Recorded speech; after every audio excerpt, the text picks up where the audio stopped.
about right. That's all time. That's all time. Derek Jeter is top 3 shortstop.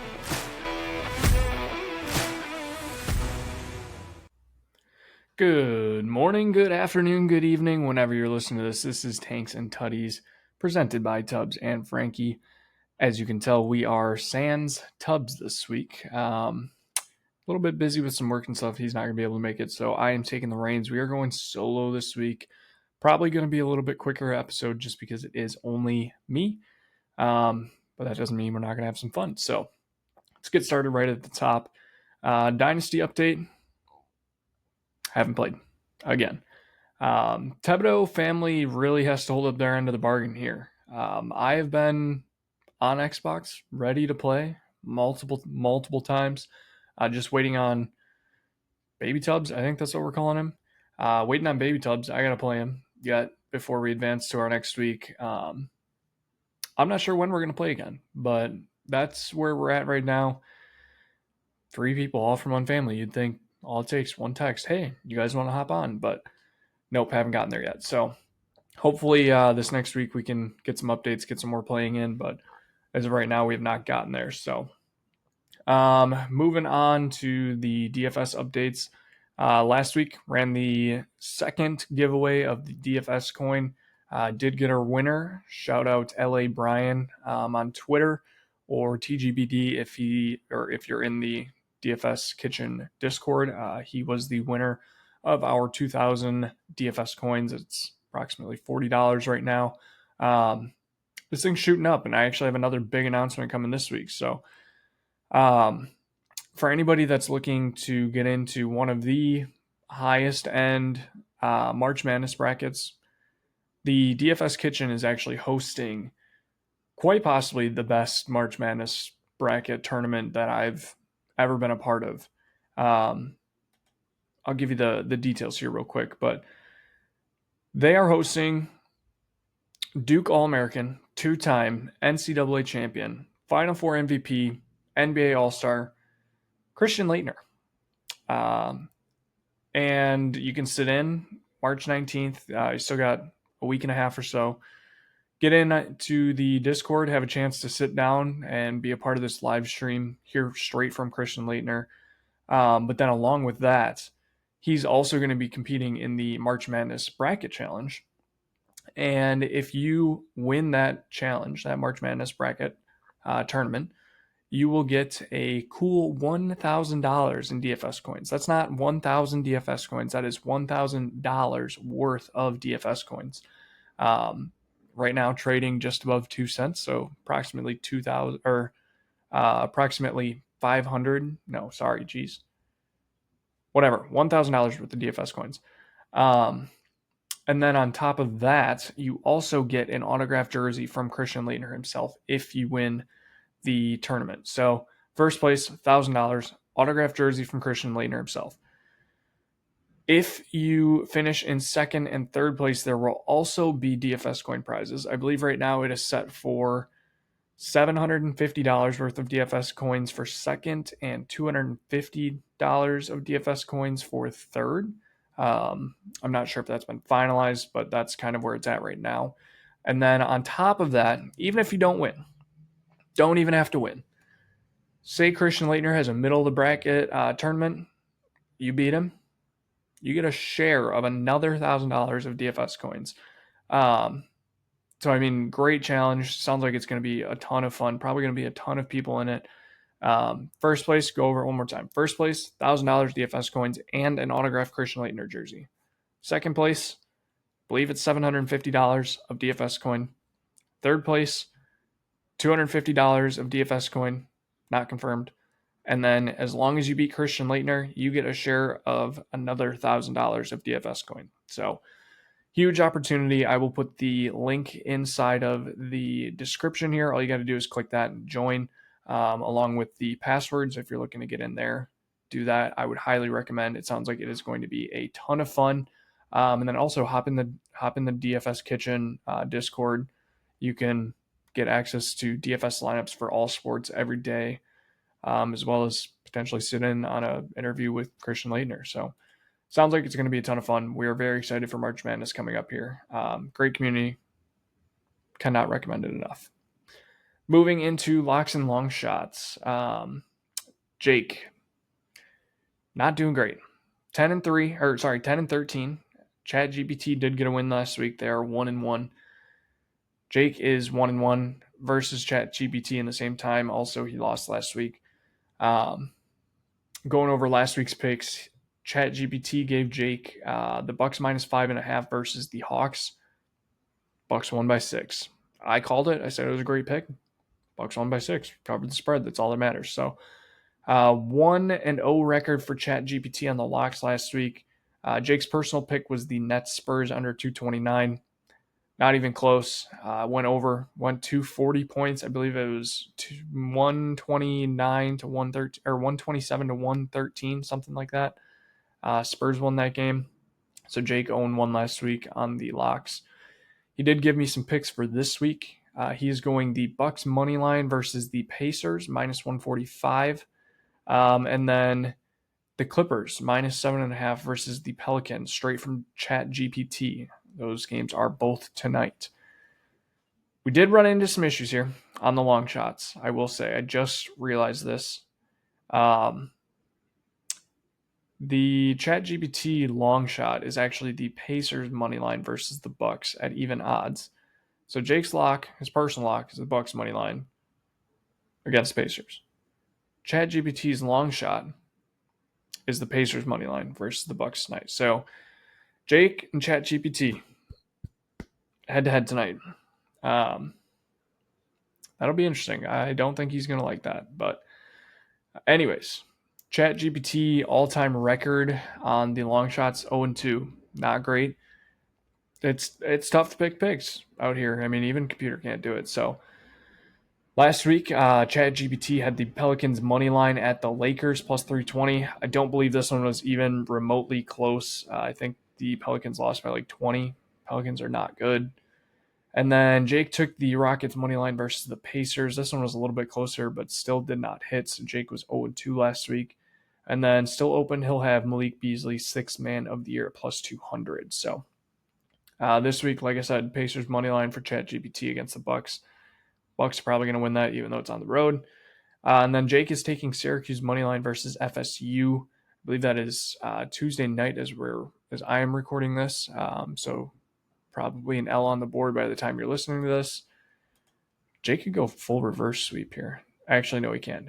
He'll have Bucks or Pacers, but he's got to figure out his picks. Jake is 2-11, by the way, on long shots, so rough. I thought mine were bad. Not that bad. Jumping into my picks, my locks, I am 9-11.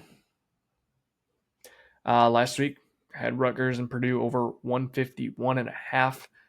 Purdue put up 100 points themselves. So over easy there.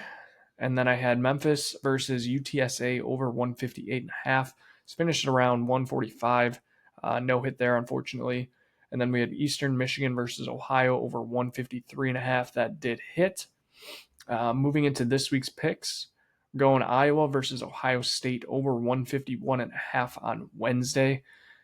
I'm trying to get ahead of the board here a little bit. As you're listening to this, you guys can actually tail in on this one. Big Ten tournament starting. I don't know if it starts tonight as I'm recording this or if this is starting tomorrow. I'm not sure when that first game is. But Iowa is just run, and shoot. They do not stop. Pace. Always putting up points. I don't know so much about Ohio State this year, but I know if Ohio State wants to compete with Iowa, they're also going to have to turn up the pace. And I believe Ohio State is actually favored in this by a couple points. So hopefully we get a pace match here, and it ends up 160s or so, but we'll see.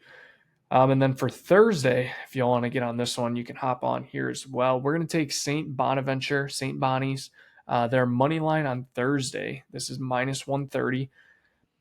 I'm strictly taking this because St. Bonnie's was very hot against the spread at the beginning of the year, heading into the middle of the year. Kind of cooled off here towards the end, but they are still the higher seed in their conference tournament. They still are favored at home. Well, actually, it's probably a neutral site game. I mean, if they want to make a push to the tournament, they got to win games. So take the teams that cover, take their money line. Take St. Bonnie's minus 130. For long shots, unfortunately, we are 4-23. I said that it's not as bad as Jake. It's pretty bad, but I'm also throwing out like 3 or 4 golf winners a week, whereas he's not. So in comparison, I think my record looks better. We did lose Wisconsin to win the Big Ten outright. I can get into that in a little bit. They had the chance. They had the chance. We talked about it last week. Just could not do it. And then we still have North Carolina to miss the tourney at plus 120. All predictions are saying they're out. All of them. So if they lose early in their conference tournament, we're looking pretty good. If they make a push to the conference finals, the conference semis, that may be a different story. But based on what they've done just alone in quad 1, I don't think they have a shot at it. So last week we had Scotty and Justin Thomas top 5 plus 800 at the Cognizant. Unfortunately, neither of them finished in the top 5. I think JT finished higher. I don't know off the top of my head. But it was plus 800, one of those golf long shots that I throw out every week. Pre-tune up to a 5th major potentially. I don't know. Not the greatest week from either of them. So hopefully this week goes better. We'll see. Then I had Victor Hovland top 20. He missed the cut. Simple as that. Missed the cut. You can't be doing that. So, and then we had Longwood plus 1,400 to win the Big South tourney. I believe they made the quarterfinals, 2 games away. Ended up losing. They're out. No big deal. Not too hurt about it. Just a Twitter long shot that I saw. So this week we have the Players Championship, the 5th major of the year, the added major. I love this tournament. One of the most iconic holes in all of golf. TPC Sawgrass, hole 17, Island Green. Give me a hole in one, plus 145. Now, I've been doing some digging. Since I think it was the 80s, there's only been 14 hole in ones. However, out of those 14, 1 came last year, 3 came the year before that. Golfers are getting more analytical as the years go by. I think each year, I think we get closer and closer to just getting more and more and more. And I think guys are just going to attack the shit out of this pin. So plus 145, I think on FanDuel, you can actually get this boosted, which I believe boosted at around 210. And I mean, how can you not take a yes hole in one prop, especially at one of the best tournaments of the year? You have to. So lock that in, plus 145. Also going to take Ludwig to win the tournament, plus 1,800. I love my guy Ludwig. I have probably thrown out 3 winners of his this year. Hasn't done it yet, but the time is coming. He's got to do it eventually. He played pretty decent last week outside of round 3. If you take out round 3, I think he shot like a 75 on Saturday, and then came back and shot like a 5 under on the front 9 on Sunday. So take out the bad, have an even average day, potentially wins that tournament.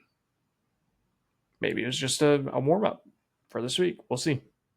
I'm also going to throw out Tom Kim to win the tournament, plus 8,000. This is one of my bigger long shots I've taken this year. Actually, it's definitely the biggest long shot I've taken this year.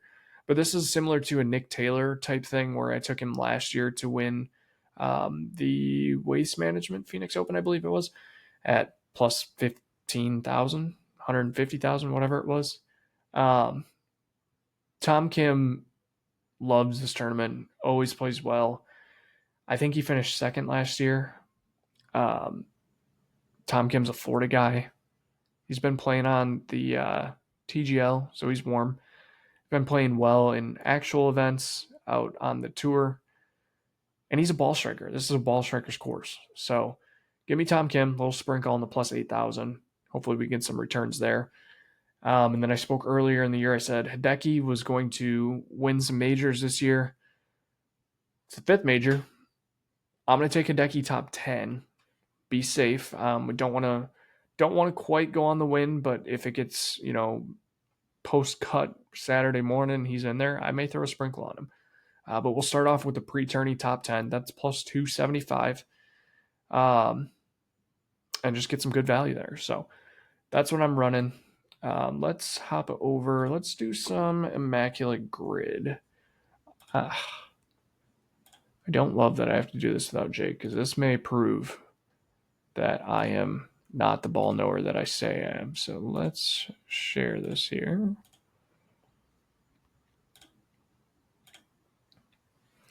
All right. As you can see, we've got Rams, Bills, 1,000-yard receiving across the top.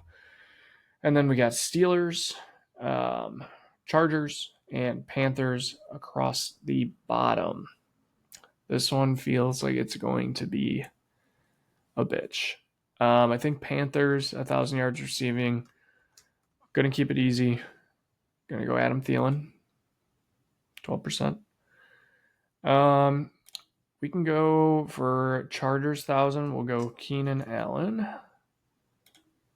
Good. These damn ads. Steelers 1,000. Go Hines Ward. You know what? Let's go Hines Ward. That's plenty safe. 21%. Honestly, I expected it way higher. Okay. Bills, Steelers. Actually, Bills, Panthers. Fitzy? Patrick. Is he not on the Panthers? Tough loss there. Okay. Moving on. Okay. Chargers, Rams, Steelers, Rams. Steelers, Rams. Van Jefferson. 15%. Okay. I expected that lower. Definitely expected that lower. Panthers. Man, I don't know any Panthers, especially for the Bills or Rams. Oh boy. Chargers, Rams. Anybody cross town? I got nobody there. Rams, Panthers.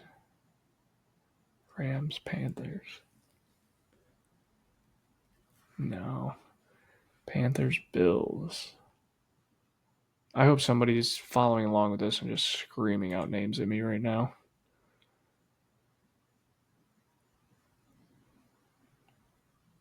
Dude, I am blanking on these.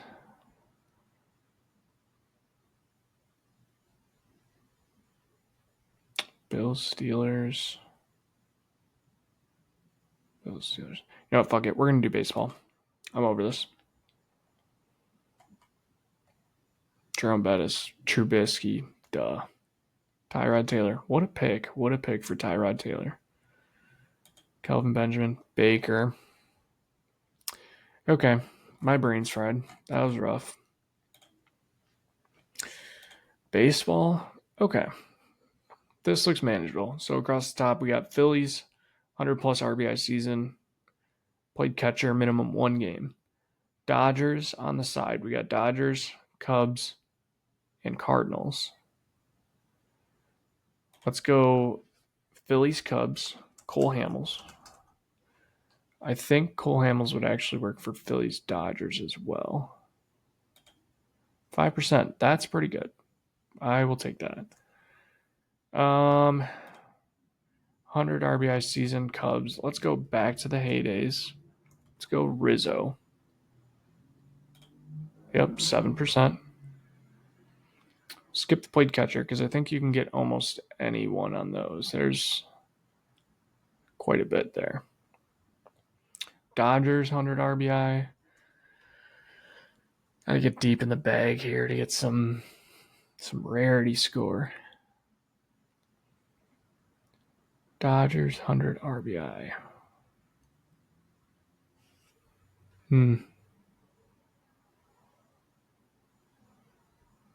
I mean, you could go easy and go Freddie, Mookie, Shohei, Manny? No. Ooh. It's not really that deep, but Adrian Gonzalez? 4%. That's what we like to see. Phillies Dodgers. I'm just going to go Utley. That's going to be super high, and I don't care. 21%. I honestly expected higher there. Phillies Cardinals. Phillies Cardinals. I could use my cheat code and go Brad Hand. I don't know if Hand was ever on the Cardinals, though. Save that for last. 100 RBI season for the Cardinals. Goldie, Arenado, David Frazier. Wait, no. I think I'm thinking Adam Frazier. Whatever. David Freese. David Freese had to have 100 RBIs, right? David Freese. Tough. That's tough. Okay. Let's go Molina. Yachty never got 100 RBIs? No way. I guess we got to go Goldschmidt. That's insane. Okay. Whatever. Dodgers catcher. Let's just go Austin Barnes. Good. Cubs. We could go Martin Maldonado.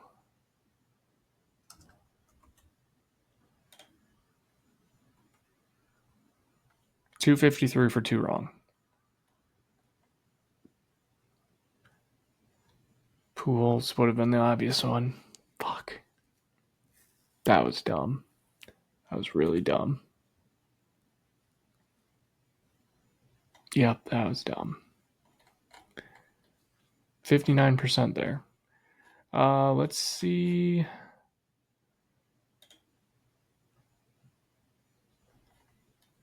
I talked about the Phillies and Cardinals. Scott Rowland, obviously. Good pick. Let's sort by years here. Oscar Mercado,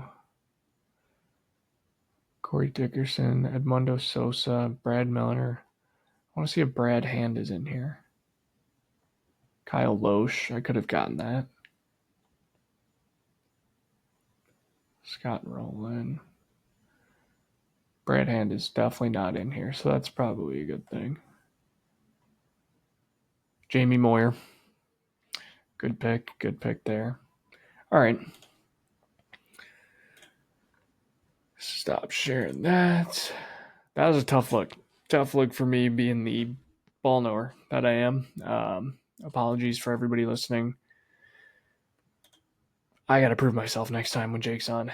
Maybe I will just take over when Jake asks me, or I'll just start throwing out random ones. So, okay. Let's look at some NFL free agency. Just opened up this week. We are into the tampering period. I don't believe deals can be official until Wednesday. But obviously, reports of deals come out. Nothing's supposed to be finalized, but things get finalized already. So, right off the top, the two that don't make any sense to me: Myles Garrett re-signing in Cleveland, and Max Crosby re-signing in Oakland. The Myles Garrett one really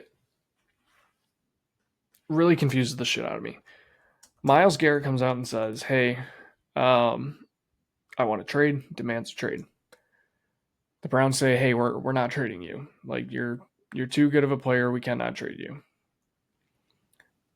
reports come out that the Browns are like, hey, we planned on it being Cleveland straight into Canton for Myles Garrett. Myles Garrett says, well, for me, it's about getting wins. I want a Super Bowl. Then we'll figure out Canton later. Apparently, if you offer somebody enough money, winning doesn't matter. And Myles Garrett is going back to the Browns, where he is not going to win shit, on a $40 million deal, or $40 million per year deal. Makes him the highest non-paid, or the highest paid non-quarterback in the league. Granted, I don't know if that stands anymore. There's been so many deals made that that's usually gone in an instant. The other crazy thing to me is they do this deal and they guarantee $122.8 million of this deal. Let's not forget that they still have Deshaun Watson on the books as the worst contract in all of sports. Probably all of sports history. Bobby Bonilla was not even that bad. You're paying an alleged sexual predator one of the worst contracts to not play for your team. Do with that what you want. So, shout out Myles Garrett, I guess, for being a baby back bitch and not requesting a trade, not sticking to his guns, requesting a trade. The Max Crosby one, I can kind of understand that a little bit. He also was the highest paid non-quarterback for a little bit until Myles Garrett came in.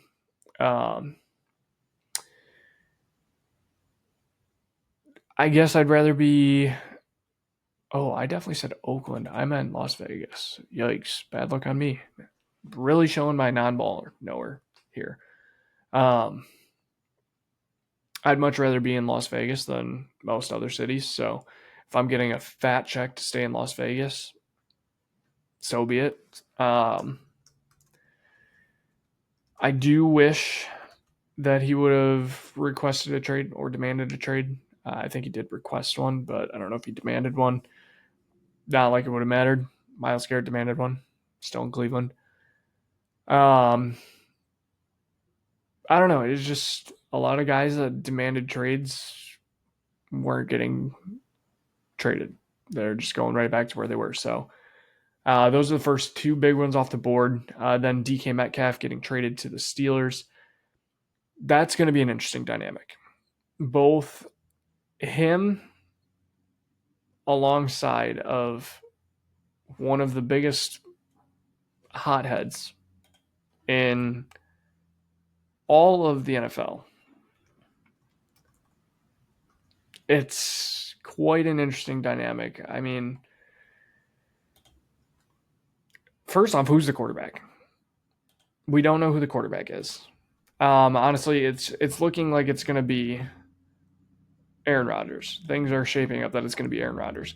But you have Aaron Rodgers potentially throwing to George Pickens, basically a UFC fighter on the field, and DK Metcalf, who probably the second closest wide receiver to being a UFC fighter in the league. I guess that fits the motto of the Steel City. I don't know. They're gritty guys. That's what they say. Maybe Mike Tomlin's going to start up his own UFC league. Not sure. I'm upset about this one. I did want the Packers to make a move on that. Go out and offer something to Seattle, try and get DK. Apparently the offer was Romeo Doubs or Devonta Wicks, or Dontavian Wicks, not Devonta Wicks, along with a fourth, something like that for DK. The problem was DK wanted an extension, which I would have been fine giving DK an extension, but then DK goes to Pittsburgh, gets $155 million, I believe it was. That price, I'm not sure if I would have been okay with the Packers paying.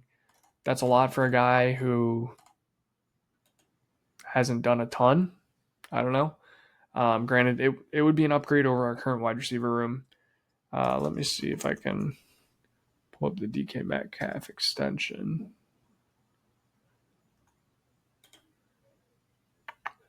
4-year, $150 million. Yeah. Not sure. That's a little high for my liking, but yeah, it could have looked good in green and gold, but I guess it'll be in the black and gold for DK. So, and then sticking on the Seahawks, actually two more on the Seahawks here. Geno Smith to the Raiders. Kind of a weird trade. Pete Carroll goes to the Raiders, signs a deal there to be the head coach. Geno going to rejoin him there.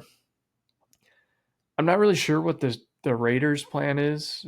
Geno still under contract. I think he's got one more year left on his deal, but he's older.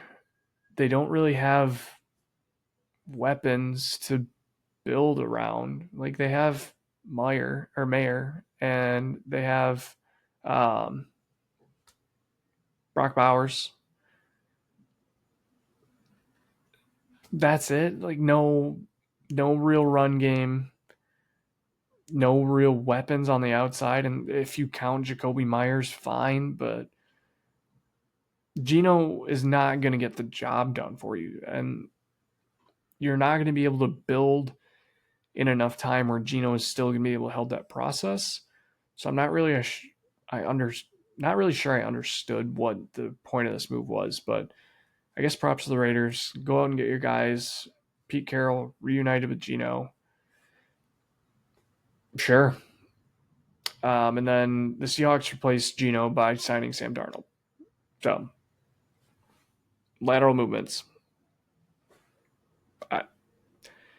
I guess I like it from a fantasy perspective. Gets JSN a quarterback, and JSN's also the only wide receiver there anymore because they also cut Tyler Lockett. So outside of JSN and Kenneth Walker, there's not many weapons for Sam Darnold to use, and that's fine with me. So we'll see how that one turns out.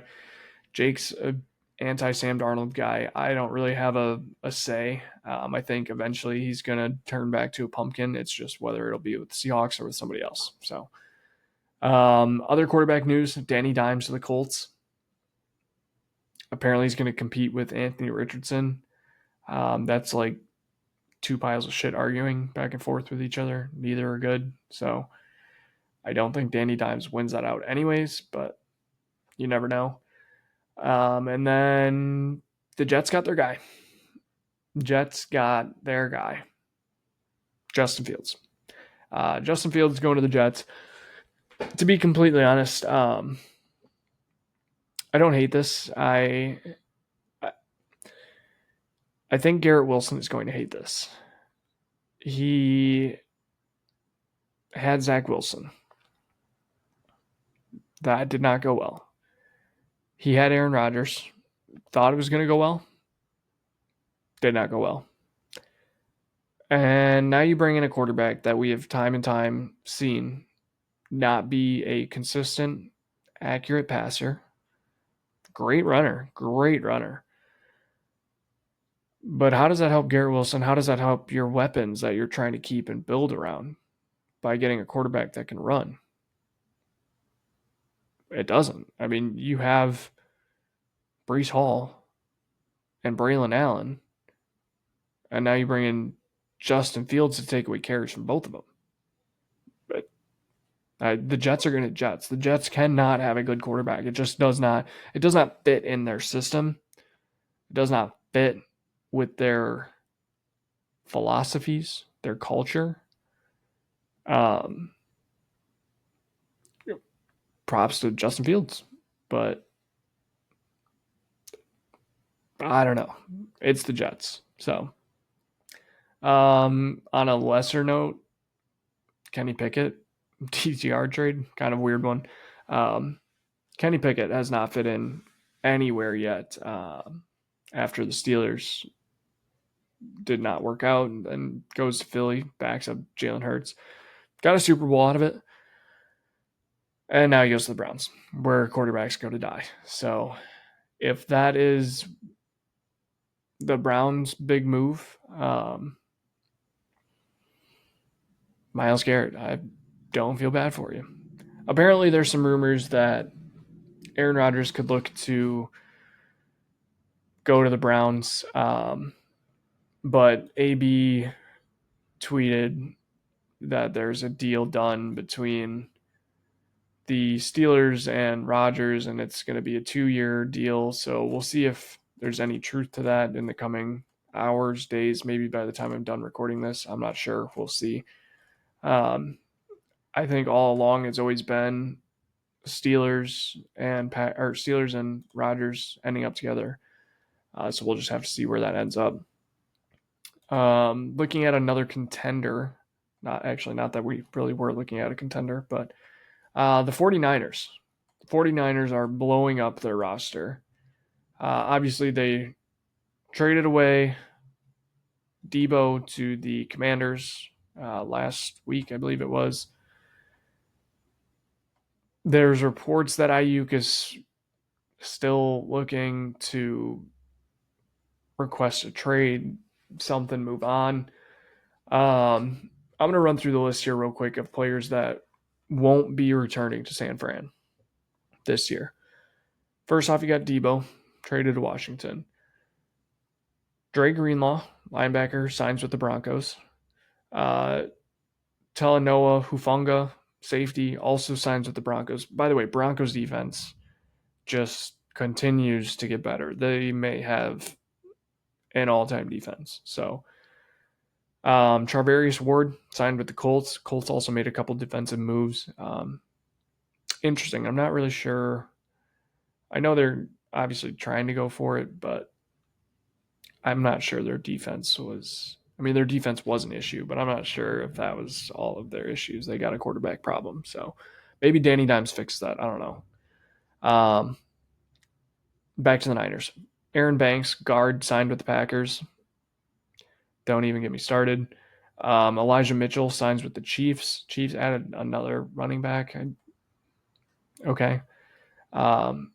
Kyle Juszczyk expected to be released. Leonard Floyd expected to be released. Javon Hargrave expected to be released. Malik Collins expected to be released.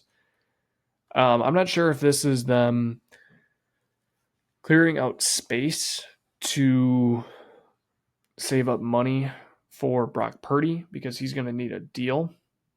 If so, welcome to the real world. You'll see what it's like to have to pay a quarterback and try and form a team. It's not that easy. Hopefully they figure that out quickly. Actually, no, I could give a shit if they figured that out quickly. I honestly hope they're bad for a really long time. But yeah, the Niners are a mess right now. They have a decent pick from this year.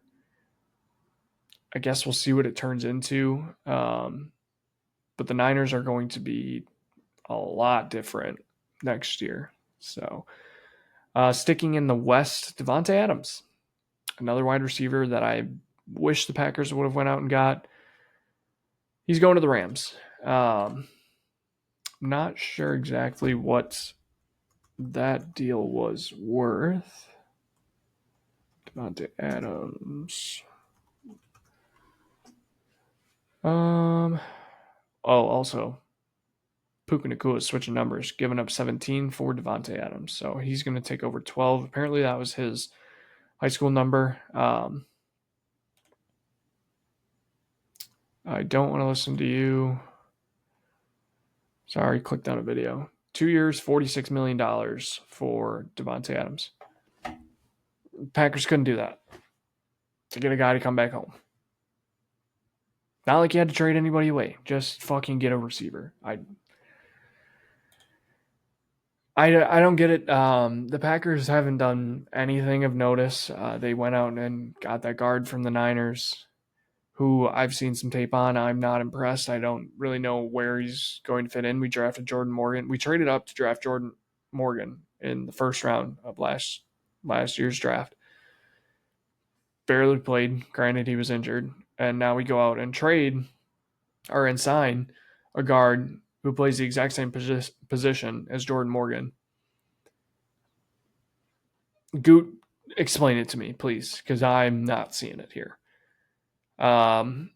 We did sign a cornerback from the Ravens, or from the Raiders. Good. We needed some cornerback help. Hopefully we can trade Jair and make something out of that. Maybe, you know what? Maybe we'll trade Jair to the Raiders. Get Jacoby Myers. I wouldn't hate that. I don't think it's going to happen. They're not going to trade Jacoby Myers, but it's an option. I was going to say Michael Mayer, but I don't really want him. Honestly, the Packers' only option at this point is go get Cooper Kupp. So that's what I'm hoping. Everybody else in the NFC North has made major upgrades except for the Packers. The Bears beefed up their O-line. They literally went and turned over their entire O-line. Their O-line looks like it's going to be really good. We know that their defense was good last year. I'm not scared of the Bears, but I'm frustrated that the Bears are doing what they're doing and the Packers can't do anything. So, and then the Vikings added to their D-line quite a bit. I mean, they got Jonathan Allen. They went out and just got another defensive tackle today. Their defense looks like it's going to be really good again. Their biggest question is who's going to be at QB, whether it's going to be JJ or if they're going to bring somebody in. Maybe they'll bring in Rodgers. I mean, it's on the career arc, Packers quarterback's career arc. So, and then the Lions went out and got a corner and got cheaper. DJ Reed, good corner. Kind of wish the Packers would have got him at 2, but you can't have it all. The only thing about the Lions getting DJ Reed is if he stays healthy. So that about does it for free agency. I don't think that there's been anything new since I started recording. We'll double check here. Actually, yeah. The Packers former first round pick Eric Stokes is signing a 1-year, $4 million deal with the Raiders. So the Raiders will not be needing Jair. Also, DeAndre Hopkins is heading to Baltimore. 1-year, $6 million deal. So I don't think that's going to really do anything for them. Kind of like the Sammy Watkins deal they did a couple years ago. But yeah, it's a name. So last thing I want to touch on here real quick, college basketball. Wisconsin lost to Penn State last week, and it was disgusting. Penn State is a 15-15, 500 team, and the Badgers lost at home, 86-75. Not even close.